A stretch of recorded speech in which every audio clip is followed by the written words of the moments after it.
Hi friends. Saturday ஆஃப்டர்நூனுக்கு மேலே நான் ஃப்ரீயாக தான் இருந்தேன். சரி, ரொம்ப வீட்டில் புழுக்கமாக இருந்துச்சு. ஷடவுன் வேறு. தம்பி சுத்தமாக தூங்கவே இல்லை. சரி, கழனி பக்கம்னா வந்துடலாம் அப்படின்னு சொல்லிட்டு மாங்காய் மரத்து நிழலில் வந்துட்டேன். சரி, வந்து தம்பியை கொஞ்ச நேரம் தூங்க வச்சேன். அவனை கட்டிலில் போட்டுட்டு சரி திரும்பி பார்த்தா தென்னை ஓலைலாம் ஆல்ரெடி நான் மரம் காற்றுல ஓலைலாம் விழுந்துட்டு இருந்தது. அதெல்லாம் நான் எடுத்து வச்சுருந்தேன். சரி, தென்னந்தொடப்பம்னா கிழிப்போம் அப்படின்னு சொல்லிட்டு உட்காந்து கிழிக்க ஆரம்பிச்சிட்டேன்.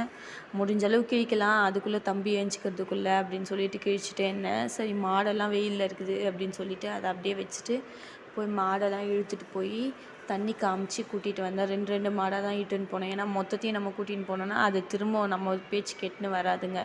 அதனால் சரி 2 கூட்டின்னு போனேன்.